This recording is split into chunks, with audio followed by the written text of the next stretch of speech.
Umat Islam di Indonesia itu mayoritas. Kok bagaimana mungkin merasa terteror? Yang neror siapa? Yang diteror siapa?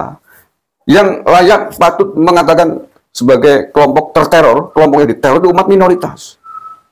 Contohnya kelompok agama non-muslim, agama Kristiani di sejumlah tempat yang diteror, mau bangun gereja dilarang, mau ibadah dilarang. Shalom sahabat yang terkasih dalam nama Tuhan Yesus, puji Tuhan kita bertemu kembali dalam kasih-Nya. Ketika saya membuka media online, media berita online yaitu Detik News atau Detikcom, saya terkaget melihat sebuah judul berita mengenai pernyataan seorang wakil ketua MPR yaitu Bapak Hidayat Nur Wahid yang mengatakan menjelang tahun politik umat Islam mengalami teror. Ya, pernyataan dia ini membuat saya heran ya, dan saya membaca semuanya dan saya cukup tercengang-cengang. Karena begini sahabat, umat muslim di Indonesia adalah umat yang mayoritas. Mereka belum pernah ada pelarangan melarang orang azan, melarang orang sholat, melarang mendirikan masjid, musola, surau atau yang lain-lainnya. Ya, bahkan kalau kita melihat sahabat ya banyak sekali yang menghujat kekristenan, mengolok-olok ajaran kekristenan. Bahkan banyak mereka mualaf-mualaf yang ngaku dulu pastor, romo, pendeta dan segala macam. Walaupun kesaksian mereka itu banyak bohongnya, ya tetapi sampai sekarang aman sahabat, walaupun mereka mengolok-olok Kristen. Ya, teror apa yang mereka alami ya? Ya kita heran semua sahabat, saya pun heran sekali. Ya, dan saya menemukan sebuah video pernyataan seorang muslim sendiri yang juga ikut terheran-heran dengan pernyataan Bapak Hidayat Nur Wahid tersebut. Yuk kita simak videonya sahabat. Assalamualaikum warahmatullahi wabarakatuh. Saudara-saudaraku sebangsa setanah air yang saya cintai, saya banggakan. Saya bacakan dulu berita yang menurut saya menarik tetapi tidak mutu, bikin jengkel gitu. Ya, ini pernyataannya Hidayat Nur Wahid, politikus PKS. Dia merasa mengatakan bahwa menjelang pemilu ini banyak teror ke umat Islam.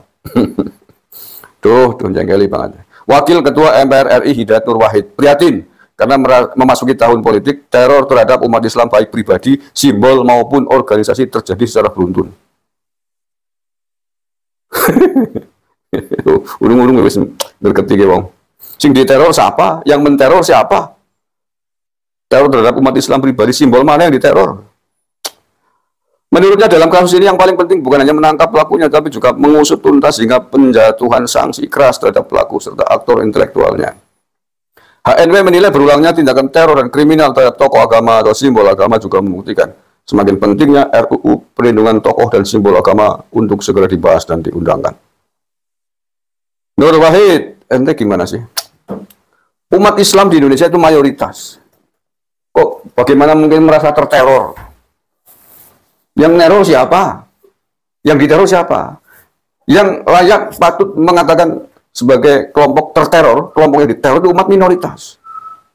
Contohnya kelompok agama non-muslim, agama Kristiani di sejumlah tempat yang diteror, mau bangun gereja dilarang, mau ibadah dilarang, dihalang-halangi katanya tidak ada izin, itu namanya teror. Dan yang menteror apa? Yang menteror siapa? Yang menteror umat Islam, oknum umat Islam, atau umat non-muslim terhadap Islam.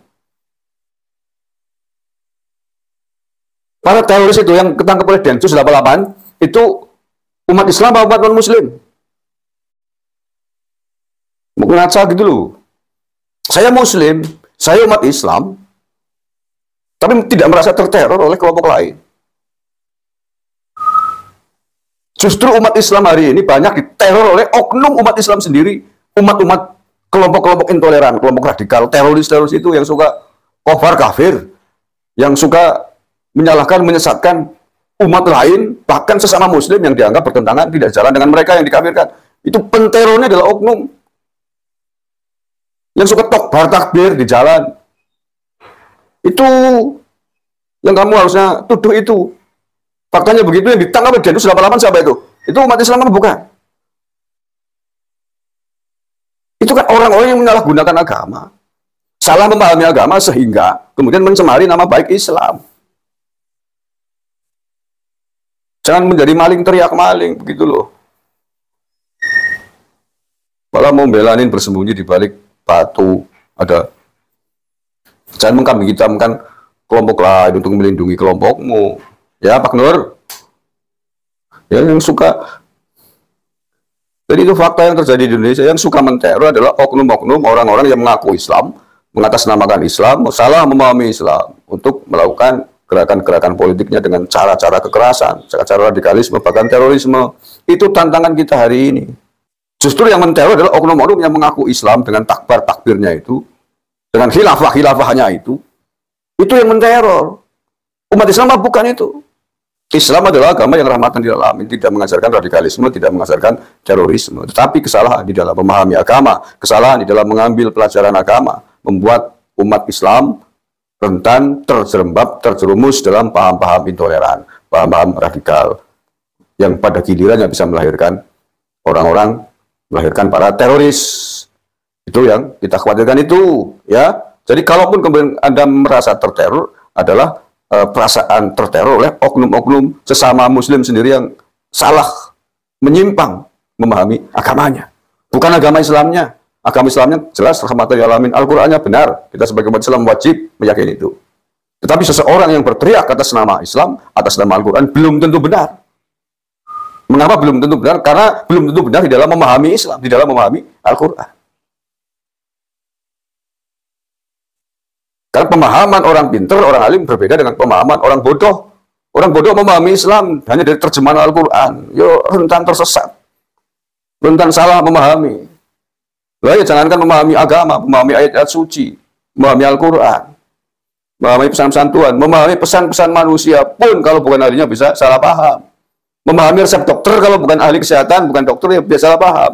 Makanya perlu belajar kepada dokter agar bisa menjadi dokter yang handal, agar bisa menjadi dokter yang benar. Belajar dulu ke dokter yang sudah ahli di fakultas kedokteran, bukan hanya belajar membaca buku-buku kesehatan, buku-buku kedokteran tanpa ada pembimbing dari dokter. Itu nanti akan menjadi dokter gadungan kalau berani buka praktek, berani buka ceramah, pidato di mimbar kesehatan pakai baju dokter, ternyata bukan dokter, dokter palsu karena tidak pernah kuliah di fakultas kedokteran. Itu yang menteror tentang kehidupan manusia di bidang kedokteran, kalau agama di bidang agama. Terima kasih. Assalamualaikum warahmatullahi wabarakatuh. NKRI harga mati. Ya, sahabat yang terkasih ya, saya nggak tahu Bapak ini seorang ustadz atau tidak ya. Yang pastinya beliau adalah seorang muslim dengan pengikut di YouTube-nya cukup besar, sahabat. Lebih dari 1,5 juta orang subscribernya ya. Dan beliau juga sering menyuarakan hal-hal toleransi, perdamaian. Jadi apa yang disampaikan Bapak ini saya sangat setuju ya. Ya, kitalah orang minoritas yang sering mengalami namanya teror ya. Contoh dalam ibadah kita saja, seperti dalam pembangunan gereja dan yang lain-lainnya. Ya, contohnya lah sekarang kita lihat kristuber itu pada ditangkapi, orang yang bersaksi, para murtadin gitu ya. Ya, banyak yang akhirnya masuk dalam bui atau penjara oleh karena kesaksian mereka.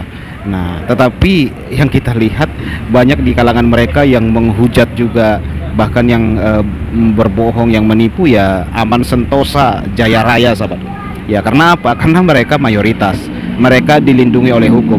Ya, bagi mereka ya mungkin saja dengan cara mengolok-olok kepercayaan minoritas, kepercayaan lain bagi mereka ya mungkin saja adalah sebuah dakwah gitu ya. Makanya mereka bebas tetap mengolok-olok ajaran agama lain ya, karena itu adalah sebuah dakwah.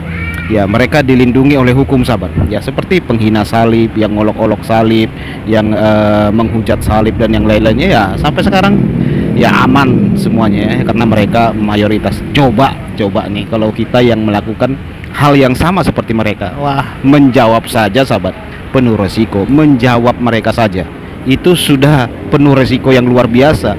Tetapi ya itulah yang terjadi, sahabat. Banyak penggiringan opini, hal-hal yang disampaikan oleh mereka seakan-akan ya mereka adalah orang yang paling tertindas di tengah-tengah mayoritas mereka sendiri. Nah, ini yang heran kita. Nah, oke, sahabat yang terkasih, Tuhan berkati. Shalom.